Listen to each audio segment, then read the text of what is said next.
দুটি স্কুলের গ্রিল ভেঙে হেডমাস্টারের চেম্বারে 10টি আলমারি তছনছ। রবিবার সকালে জলপাইগুড়ি শহর লাগোয়া মোহিতনগর কলোনি তারাপ্রসাদ বালক ও বালিকা বিদ্যালয়ের ঘটনা নিয়ে ইতিমধ্যেই দেখা দিয়েছে চাঞ্চল্য। ঘটনা প্রসঙ্গে স্কুলের প্রধান শিক্ষক মৃত্যুঞ্জয় সরকার উদ্বেগের সঙ্গে জানান, সকালে খবর পাওয়া মাত্র তিনি ছুটে আসেন। সম্ভবত একটি গ্রিল ভেঙে দুষ্কৃতীরা ভেতরে প্রবেশ করেছে। এখনো পর্যন্ত কি খোয়া গেছে সেটা মিলিয়ে দেখার কাজ চলছে। তবে আশ্চর্যজনকভাবে 10টি আলমারি খুলে তছনছ করা হয়েছে। অপরদিকে স্কুলের সহকারী শিক্ষক দীপু চন্দ্র রায় বলেন, প্রতিটি আলমারি তছনছ করেছে দুষ্কৃতীরা। ফাইলগুলো নাড়াচাড়া করা হয়েছে এবং ঘরে ঢুকে সিসি ক্যামেরাগুলো ভেঙে ফেলা হয়েছে। তবে আশ্চর্যজনক বিষয় হলো, যে আলমারি এত শক্ত সেগুলিকে ভেঙে সব ফাইল কাগজপত্র ঘাটা হয়েছে। কিসের উদ্দেশ্যে? শিক্ষা প্রতিষ্ঠানকে দুষ্কৃতীরা নিশানা করায় ক্ষুব্ধ শিক্ষক শিক্ষিকারা। স্থানীয় বাসিন্দারাও এই ঘটনায় বিস্মিত ও মর্মাহত।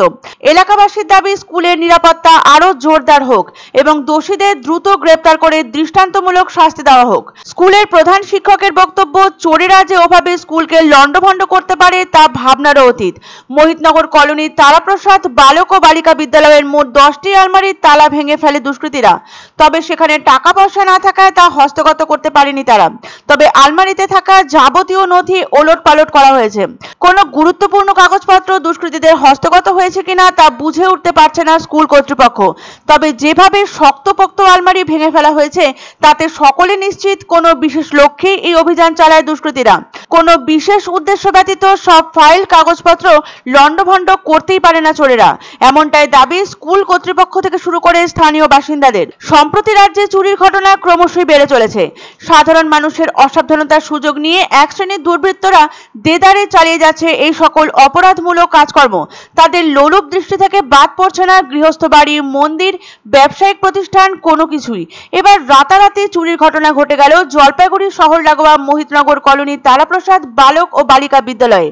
ঘরে ঢুকে প্রথমে সিসি ক্যামেরাগুলো ভেঙে ফেলেছে দুষ্কৃতীরা, তারপর তছনছ করেছে 10টি আলমারি এবং ফাইল। এই রহস্যজনক ঘটনার খবর পেয়ে রবিবার সকালবেলা প্রায় 9টা নাগাদ স্কুলে ছুটে আসেন প্রধান শিক্ষক মৃত্যুঞ্জয় সরকার। স্কুলের সহকারী শিক্ষক দীপু চন্দ্র রায়ের দাবি, শুধু চুরি নয়, প্রতিটি আলমারির ফাইল রীতিমতো উল্টে পাল্টে দেখেছে দুষ্কৃতীরা।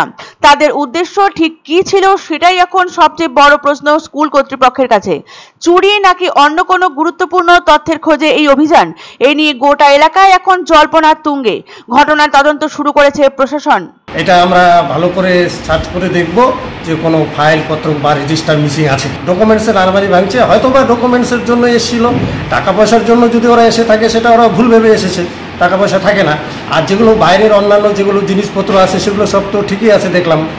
সিসি ক্যামেরাগুলো প্রথমে ঢোকার সময় সিসি ক্যামেরাগুলো ভেঙে দিয়েছে। এই যে সিসি ক্যামেরা দেখেন, একদম ভেঙে দিয়ে ফেলে দিয়েছিল মাঠের মধ্যে। আর মানে টোটাল যে আলমারিগুলো, সব আলমারিগুলোতেই কাগজগুলো, ফাইলগুলোতে হাত দিয়েছে, কিন্তু কী নিয়েছে কী নেয়নি সেগুলো এই মুহূর্তে আমরা বলতে পারছি না। আগামীটা আস্তে আস্তে দেখব যে কী অবস্থা আছে।